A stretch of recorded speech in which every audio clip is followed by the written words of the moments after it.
Welcome to Muslim Apologetics Australia. This is my second video to Nate Talks to You. We will make Musti talk to Nate. So let's see his arguments.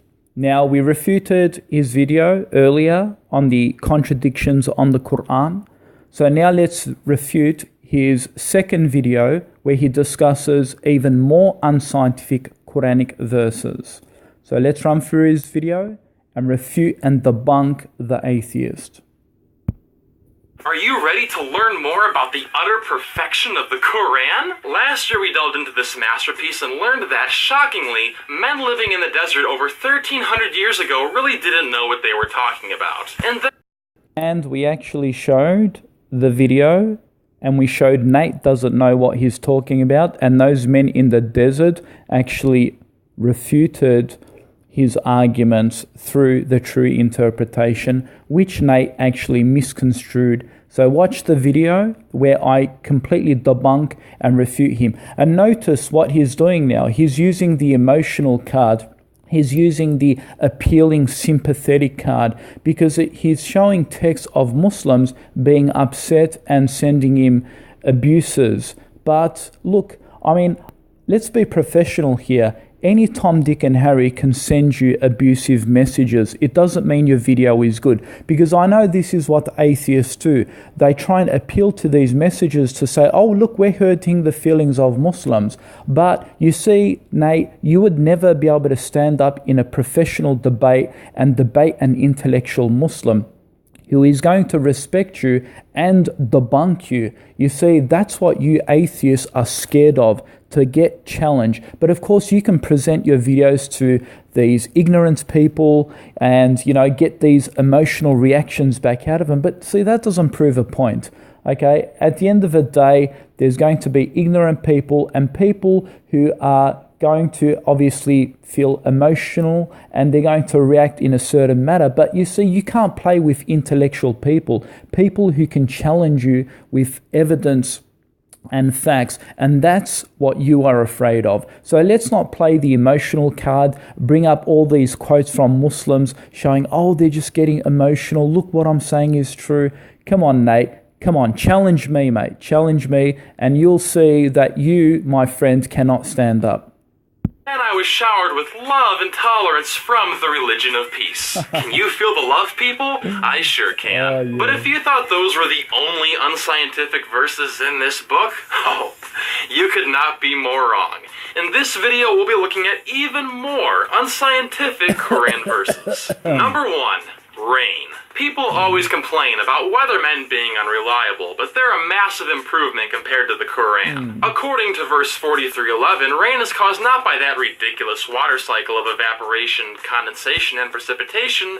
Nope, it's all because of Allah. And I guess when it snows, that's Allah's dandruff. This seems to be a common You see, this is him again. This is the atheist. The best that they can do is start mocking. What is snow and dandruff? Why do you have to mock in your voice? If you see, you're a smartass. You are. You're obviously young and a smartass because that's the only thing that you could do to make jokes and comments like this. If you had this is why you probably get these Muslims sending you emotional statements back, because you're being a smartass by making these, you're basically ridiculing a particular religion in this, this youth mentality. So I'm asking you, I hope you actually mature, grow up, because when you look back at these videos, you will understand why you are immature, and you are. And I pray that you do grow up and you have some maturity when you're discussing with Muslims. Showing pictures such as, snowflakes coming down and dandruff and comparing that to dandruff and then ridiculing Allah. You got to really grow up, Nick. You really need to grow up. Okay, there was actually no contradiction in the actual verse of the Quran. So Nat actually wanted something more specific, showing that the water cycle and how it takes place. But there is no contradiction in the actual ayah in Quran 43 verse 11. It says, and notice he quickly ran through it. It's he tried to manipulate the text, right? So this is what he does. He quickly shows the verse, quickly hides it, and then puts his commentary. But if you actually read the verse, there's actually no contradiction. Let's read it. It says, "It is he who has sent down water from the sky in a known measure by which he has given life to the dead earth. In the same way, you will also be resurrected." So where is the contradiction? We know that rain does come from the sky. Allah is describing the last stage of how rain actually comes from the sky. So does rain come from the sky? Yes, it does. So how is that a contradiction if the earlier procedures aren't mentioned, right? So, for example, had the verse said, this is the only way rain is created, if Allah said the only way rain is created is from the sky, then yes, that would be a contradiction. But it doesn't say that is the only stage that water is created. The actual verse says that's how rain was sent down from the sky. And so there's no contradiction. So how did you conflate the two and say, oh, Allah doesn't mention the water cycle, therefore the verse is wrong?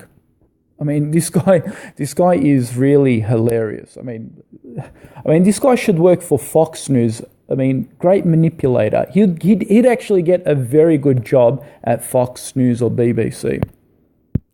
Now that we've actually established that there is no contradiction in that verse, Nate proves that he's very ignorant and foolish about the Quran. Remember, at the end of his video, he counts all these people to praise them and say these are the guys who actually helped him produce this video. But I asked Nate to go back to those people, his advisors, to do their research properly. Because if they did their research properly, that wasn't the only verse in the Quran that suggests that rain comes from the sky. There is multiple verses that actually speak of the water cycle in the Quran. But of course, Nate didn't do his research and he says, oh, today's weather report tells us how it is, and the Quran doesn't speak about the water cycle. Oh, yes, it does, Nate. You just haven't done your research. This is from the Dr. Zakir Naik, Zakir Hussain Foundation in India, which actually provides multiple verses, and I'll put the hyperlink below this video, and you can see it for yourself. The Quranic concept, it shows several verses of water evaporation, and you can see it in the hyperlink, all the evidences in the verses. It says, we Allah send down water from the sky in measure and lodged it in the ground, and we certainly are able to withdraw it. This is Surah 23, 18 to 19. The above verses are explaining the complete water cycle, waterfall, penetration of water in the soil, and the evaporation. In Surah 30, verses 48, it says, Allah is the one who sends forth the winds, which rise up the clouds, spreads them in the sky as he wills, and breaks them into fragments, then see raindrops issuing within them. So notice, look how it mentions the water cycle, how the winds and clouds come together. It says the above verses clarify the possession of evaporation, condensation, fragmentation, and rain cycle. In another verse it says, we send for the winds that facudate. It says, we cause the water to descend from the sky. We provide you with water. You could not be the guardian of its reserves. Surah 15 to 22. The above ayah gives two possible interpretations. Facudation winds may be wind, pollination to fertilization, the plant of a roll, winds which convert non-rain carrying cloud into shower of rain. With the help of the above verses 18, 19 to 48, we could conclude the following imaginary water cycle. The cycle is based on verses 18, 19 to 48. The ayah 18 to 22 and Surah 23 to 15 respectively states that the water is in the form of rain collects on the earth and penetrates into the soil. We, Allah, certainly are able to withdraw it. He withdraws means evaporation of water and formation of clouds. With the process of condensation, this is carried out by the winds. Further, water is fragmented into raindrops. with this dead land converts into living green plants, we Allah cause pure water to descend in order to revive the dead and land. Surah 25, 48 and 40, ayahs 49. So again, I'll publish all of this in the hyperlink and you can read it for yourself. So not only does the verse have no contradiction and the rain comes from the sky, it also speaks about the water cycle even in the Quran. So Nate, you need to do your Islamic research before you publish these videos. So Nat, you criticize a 1400-year-old book, but you chomp yourself. The Quran already mentioned the water cycle in there. In fact, it's a miracle. You point a finger at the Quran to discredit it, and the Quran slaps you back in the face and says, look, read it properly, read it in context. There are evidences and miracles within that book that show you the evaporation process. Of course, you were too ignorant to see it. In fact, how did the Quran know that 1400 years ago? So again, the water cycle is there in the Quran. Yes, when it snows, that's Allah's dandruff. This seems to be a common trend throughout the Quran. Whenever there is something they couldn't comprehend, they'd say God did it. And what do atheists say? Oh, Mother Nature did it. And then they say, oh, it was instinct. Instinct did it, when they can't explain the amazing, complex miracles within nature. You know, the funny thing atheists say is, for example, when you say, oh, well, you know, atheists like to criticize creationists and say, oh, look, you know, we've got an explanation to everything. You know, if a creationist says, well, what holds the earth up? I mean, how does it stay there in that sort of position? You know, atheists and scientists, of course, say, oh, well, it's gravity. And then they say, look, we can explain it all. It was gravity. It's gravity that does it. But then you ask them, well, who created gravity? And then they, you know, say, oh, we don't really have an answer to that question. We don't know what created gravity or how was it. Yeah, I mean, notice how they play now the ignorant card. But then, you know what I mean? When we say, you know, God did it, you know, here's the best explanation to it, oh, then that just becomes a bit too absurd. So no matter how the atheist wants to explain it and say, well, we can explain it, this is how the water cycle works, well, so what? You're just explaining the mechanism. God is the one who instructed and created and designed that. So just because you can explain the mechanism, it doesn't mean it nullifies God. Similarly, just because you can explain how a car runs and how it works, it doesn't mean it doesn't have an engineer. So the atheists have no argument when they actually want to mock believers and say, oh, you say God did it. Well, of course, that is the best rational explanation, just like you would say an engineer built this car. You wouldn't just finish and say, oh, we can explain the mechanism of the cars and how the pistons work and how the turbo and the engine works and how the injectors work. You wouldn't stop there, would you? You'd say that there's a designer to that. So why is it irrational if we say that God did it? Okay, so let's go to number 2. The sky. According to several verses in the Quran, the sky is a ceiling. Some translations call it a canopy, a tent, or dome, but point being, they all describe it as being some kind of solid covering. What are the odds that people who wrote a book far before the invention of space travel wouldn't really comprehend how the atmosphere works? Now, some people may argue that the sky being a ceiling is simply a metaphor, but further on, the Quran also claims that the sky can be stripped away. It's hard to believe the Quran is being metaphorical when they continue to imply the sky is literally a covering. Okay, so let's refute him here. So let's refute him on this, and we'll show him that the actual verse he points out actually proves a miracle in the Quran. And this is how beautiful the Quran is. They read it, and the Quran blinds them, right? It blinds them because they have a disease in their heart of disbelief. The very verse that he's reading actually provides evidence that the Quran is a miracle. It says, and we made the sky as a protected ceiling, that they from these signs are turning away. Now, of course, he says, oh, some Muslims are saying that this is metaphorical and so forth. Well, the actual word that is used here, for example, and of course it could be transcendent, and this is what we call the protective ceiling, which is transcendent. And there's no contradiction here. In fact, the very verse that you point out to say there's an error, there's actually a miracle in there. Notice what you actually skipped in the verse.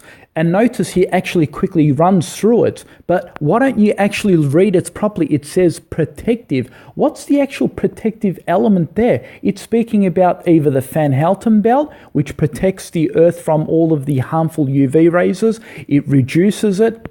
So we need UV rays. It's good for our plants, and it provides energy and all of these good sources. But of course, too much of it can be destructive. So yes, there is a barrier, and Allah speaks about it by calling it a protective ceiling. Of course, He's not going to use the word ozone layer and these scientific terms, because the layman is not going to understand those. Of course, through scientific methods later on, we come to know what these descriptions are, and this is why the Quran is a miracle. It speaks about it being protective, and notice it speaks of the ozone layer. How amazing is that Quranic verse? So notice, you actually came to the Quran to disprove it and try and shake our faith and try and misguide others, but it strengthens our faith when you actually point to these verses, because what we see is remarkable evidence and miracles within those verses. Again, how did the Prophet Muhammad know that this has a protective entity?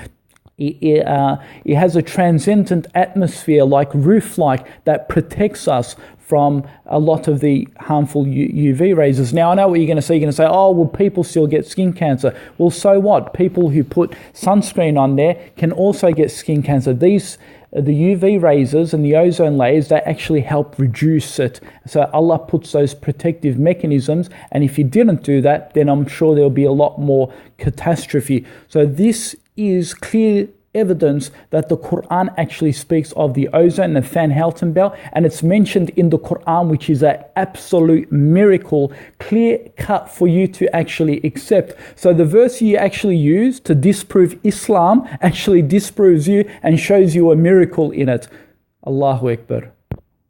And look how beautiful the verse ends in 21:32. It says, but they from its signs are turning away. So the verse that you point to, which you thought was a contradiction, proves a scientific miracle. And in fact, in the same ayah, in the same verse, it says it's a sign, and yet you are still turning away. Subhanallah.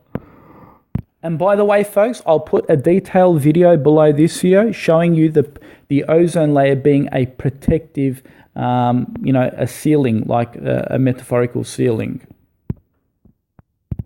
Let's go to the next one. Number 3, human lifespan. The story of Noah's Ark isn't only in the Bible, it's part of the Quran too. But did you know that apparently Noah lived to be 950 years old? I call bullshit. The oldest recorded person lived to be 122 years old and died in 1997. Yet a man born thousands of years before modern medical knowledge could live nearly 8 times that long? Not to mention that one recent study found that the maximum human lifespan may have already been reached. So again, I call bullshit. Number 4. Okay, so notice, again, can he actually go back in time? I mean, yes, Noah lived, or Adam lived 950 odd years and so forth, but can he actually disprove it? He says the modern man and so forth, he gives the age expectancy, but can he actually, see, this is the problem we have with this atheist. He says this is all nonsense, but he can't go back in time. And what is a time frame? I mean, we don't believe that the earth was 6,000 years old, as some, not all, but some Christians hold that view. I mean, some of the oldest, human fossils can date back, 500, 600,000 years and so forth. So we don't have the scientific measurement of how long those earthly beings actually live. If you to actually use unscientific claims and try and put that towards the ancient people of the past, is absolutely ludicrous. What scientific observation have you made to make that sort of judgment? What, your modern science can go back in time and tell us how long these human beings lived? I mean, can they do that? No, they can't. They can give precise, they could just make assumptions of how long they lived, but we don't have those remains. I mean, the earliest remains, yes, we may have 500 to 600,000 years ago, and of course they may give that description, but we don't know how long ago Noah lived or Adam lived. It could have been 1 million years ago, 2 million years ago. I mean, we don't know that. So basically, for you to make a judgment and say, this is nonsense and you ridicule it, what scientific evidence do you have to make that assumption? Let's continue. Horses. According to verse 16:8, Allah made horses for transportation. However, what they fail to mention is that the very first horses could not be ridden. It was not until they were tamed about 5,000 to 6,000 years ago that humans began riding them. But before then, horses were mainly hunted for food. In short, I mean, this guy is absolutely ridiculous. So his argument is horses weren't used as vehicles at the very beginning, therefore it contradicts this verse. Again, how does it contradict this verse? It says, and horses, mules, and donkeys for you to ride and adornment, and he creates things of which you have no knowledge. So all Allah mentions is that horses and mules and donkeys are there for you to ride. He doesn't say, we sent them so you can ride them straight away, right? He never said that. All he says is that the horses, mules, and donkeys can be used for you to ride and enjoy. So because horses were sent previously and these horses were wild and they weren't tamed, I mean, to say that that's a contradiction because the purpose wasn't to ride them, well, how do you know that? The purpose was to ride them, and it was human intervention that came in to actually tame them, yes. But that doesn't contradict the verse. The verse, again, doesn't say anything that suggests that the horses were always supposed to be ridden. It doesn't say that. Of course there are wild horses, and of course they need to be tamed, and the Quran just says that the horses can be ridden, and the horses and mules and the donkeys could be used as transportation. So how is that even a contradiction? That the very first horses could not be ridden. It was not until they were tamed about 5,000 to 6,000 years ago that humans began riding them. But before then, horses were mainly hunted for food. In short, Allah didn't make horses for us to ride, we did. Oh, really? So you made horses for you to ride? Did you create the horses? No, you atheist monkeys did not create the horses, right? It is Allah who created those horses, and it is Allah who sent those horses to be wild animals. And of course, Allah knew that this creature, although it is a wild animal untamed, that it is going to be useful for man to use. So Allah actually says you'll be using those mules, horses and donkeys as a form of transportation. So again, how is that a contradiction? Seriously. Ago that humans began riding them. But before then, horses were mainly hunted for food. In short, Allah didn't make horses for us to ride, we did. And even today, some horses like the Brumby and horse are not tame. So Allah, don't take credit for things you didn't do. Okay, so nowhere does Allah say that all horses are to be used for transportation. So Allah spoke in general terms that the horses are used. It doesn't mean that all horses are used. Obviously, there's going to be ponies and other types of variations that are going to be used for other enjoyments.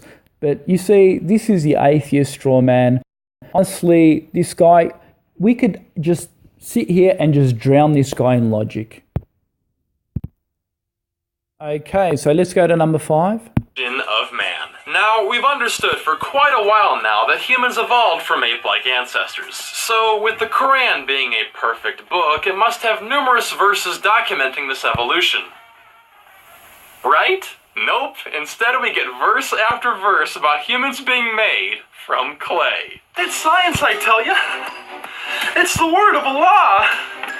The holy book. The holy book. Duh.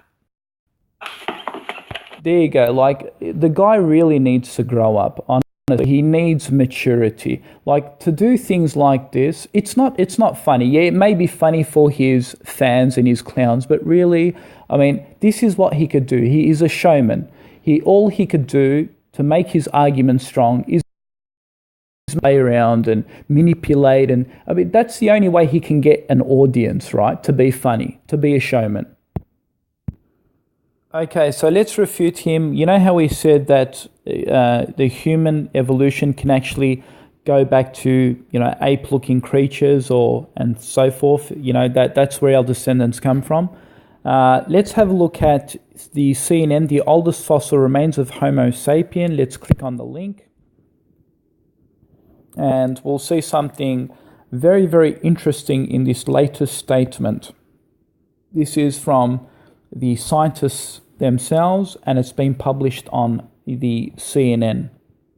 So the article can be found here, the oldest Homo sapien fossils discovered, and it actually gives a description of what it actually looks like in the sentence down here, and we'll see a really striking statement by the testimony of the same evolutionists. So let's read. You can see that the study has found, there has been like a 300,000-year-old fossil, Homo sapien, and they discuss the descriptions of it, and his name is Jean Jacques Hublin, lead study author, paleontologist, and professor at Max Planck Institute Evolutionary Anthropology. He says, quote, this is what he says. He says, if we could see these Homo sapiens, just here, have a look, exactly where I'm typing. It says, if we could see these Homo sapiens from 300,000 years ago walking around today, they would look similar to us if they were wearing a hat, Hublin said. Their faces would be short, flat, and retracted compared to Neanderthals, and even some of their dental aspects will be similar to ours. So that's a picture and description that they've given. So, of course, they may, manipulate the pictures and make it look more hairy than it is and so forth. But again, these are human beings. They're not apes or animals. So, again, that's what the scientific testimony says. If they were walking among us, they would look no different from us and very similar. Of course, the only difference is brain size, but that doesn't prove evolution and that we came from monkeys. Of course, you'll have variation in sizes of heads and physical compression and so forth. But again, that's just a bigger human being with a bigger head. I mean, if, for example, in the future, you had a human being walking around with a golf ball size head, that's still a human being, right? It just means he's got a smaller head. So again, the atheists are desperate, and their own evolutionist testimonies say that they are human, that they look human and similar to humans. So exactly how are they apes? Yeah, so when Nate points to the human being over there, showing the professor, and it shows an ape there is no evolutionary example or evidence in the fossil record to show the apes look like that on the left-hand side. As you can see on the left-hand side there, it doesn't look like that at all. In fact, as I showed you in the evidence of the CNN paper, they look human and they don't look ape. So there's no parallel between the two.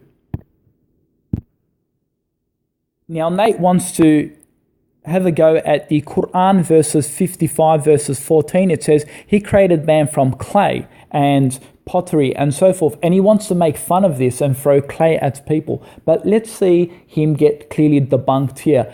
When Allah says he created man from clay, it doesn't mean he created it from a clay pottery structure just like that. It means that the essence and the minerals, the early elements of the human in the DNA, in the proteins and so forth, the minerals have come from sources such as clay. And do we have any scientific evidence for that? Well, let's read an article that again was published. This was published in the Daily Mail Australia in the science section. It says, was the Bible right about the origins of life? And scientists believe the way that with our beginnings were actually clay. And you can actually see the article here. It says, come from clay according to new scientific research, just as the Bible or the Quran, even Greek mythology, have been suggesting for thousands of years. The latest theory is that clay, which is at its most basic a combination of minerals in the ground, acts as a breeding laboratory for tiny molecules and chemicals which is absorbed like sponge. The process takes millions of years, during which the chemicals react to each other to form proteins, DNA, and eventually living cells. Scientists told the journal Scientific report. Biological engineers from Cornell University Department for Nanoscale Science in New York State believe clay might have been the birthplace of life on Earth.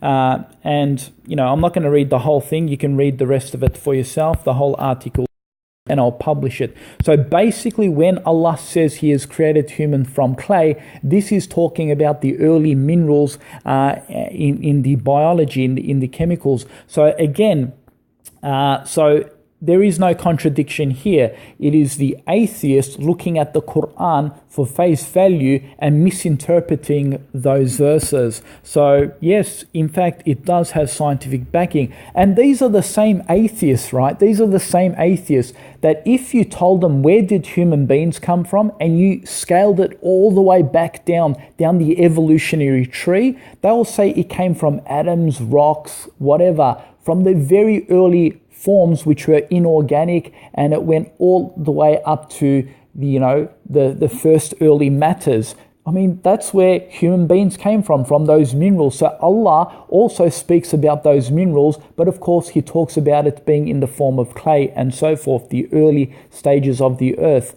So this is where human beings originate from, their early materials. So in fact, the Quran is actually scientific, and it's probably according to your own evolutionist methods of how abiogenesis came into being and so forth. So just it's remarkable, you see. The atheist doesn't do his research, and again he gets debunked even by his own science and confirmation. Now, you may say, well, that's just a theory and so forth, but what you can't actually argue against is the fact that you, even as an atheist, believe that these origin and these elements come from the earth, which may be clay and these types of minerals and so forth. So again, you have no argument and you've been clearly debunked. It's science, I tell you. It's the word of Allah. The holy book. The holy book. Seriously, the guy needs help, honestly. He's sick, honestly, he's sick. He needs to grow up. I pray to God he grows up and he becomes mature.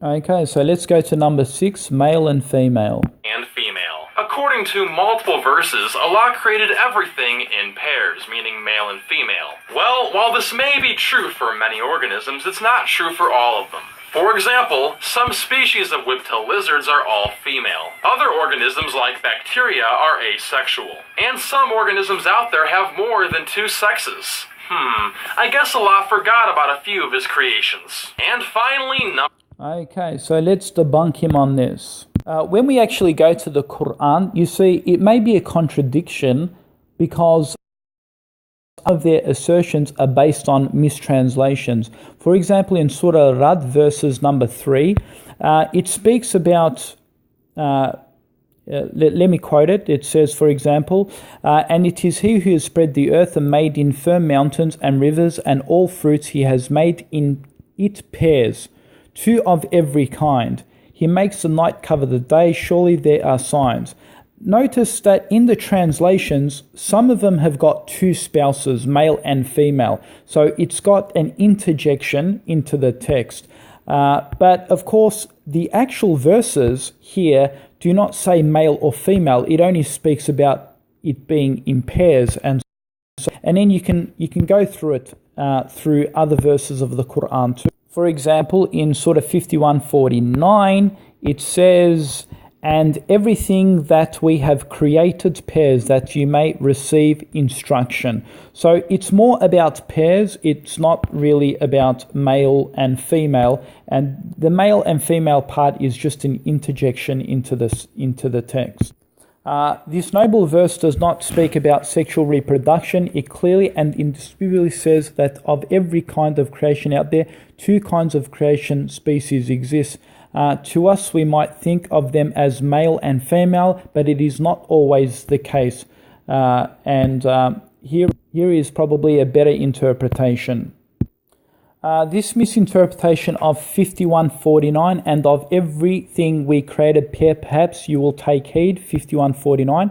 This verse was misinterpreted by numerous scholars and translators. Most scholars have interpreted this verse to mean that God created all living things as male and female.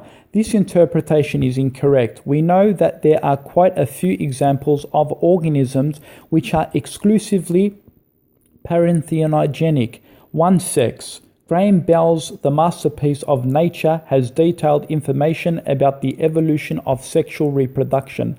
The list is actually quite long. Bacteria, fungi, imperfecti, etc. All members of the Monera kingdom reproduce asexually only. Yes, the Plantae and Protista kingdoms to produce both ways, but almost never only asexually. As for the fungi, a certain group that fungi imperfecti are classified as such because no forms of sexual reproduction have been. Scholars who inserted the notion of male and female into the interpretation of 51:49 were most probably not aware of the above arrangements in production.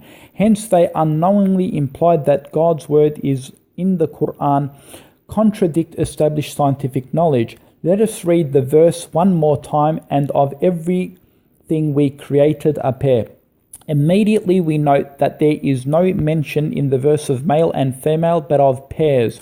Moreover, the word every indicates that God is speaking about everything in the universe and not just species of plants. So what is this universal arrangement by which everything is created in pairs? Quantum particle properties tells us that for every elementary particle in the universe, there is a special partner called its antiparticle. The antiparticle has the same mass but the opposite electric charge. This is called antimatter. If a particle and its own antiparticle collide, they cancel one another. The collision produces a flash of energy which can manifest itself as light. For many years, this theory remained a theoretical hypothesis, since no antimatter was ever produced in a lab. However, very recently, a Swiss-based scientific mentioned that antimatter has been manufactured in a tiny amounts. The scientists at the European Particle Physics Laboratory on the Francisco border have now set up the world's first antimatter factory. One of them, Professor Frank Close, the annual science festival in Wales, 9 atoms of the antihydrogen were produced just over a year ago. Now the new factory will produce them at a rate of more than 2,000 atoms per hour, Close said. The scientific consensus is that when the universe was created, matter and antimatter emerged equally from the Big Bang. Once again, we witness the Quran's amazing scientific content. The subject of 51:49, which the scholars fail to interpret correctly, is in fact yet another very accurate piece of knowledge. This verse addresses the theory of quantum particle properties and not the type of reproduction systems, male and female, of one species. I've actually visited the Wiki Islam page who tries to respond to this. They say the remark that matter and antimatter copied from Asians. They quote and says, "Thus it is hardly miraculous for the Quran to claim creation in pairs of all things, known and unknown, when the ancient Chinese already believed in remarkable similar duality principles at least 2,000 years before Islam." And this is a response to that. Just because the Chinese knew this, it doesn't disqualify Islam nor disqualify it. It just proves both the Chinese and the Quran were right. In addition, 125,000 prophets were sent worldwide, thus the Chinese could have received such inspiration. Also, before Charles Darwin, a Muslim man by the name of Ibn Khaldoon spoke about Darwinian evolution. Thus, would this mean that evolution is wrong? And I'll put the hyperlink below where other Muslim intellectuals before Darwin came up and spoke about the Darwinian theory. So you need to show some consistency. If you want to criticize Islam because it said what the Chinese have said, then you need to criticize evolution because it says what Darwin said, and the Muslims have said it before Darwin.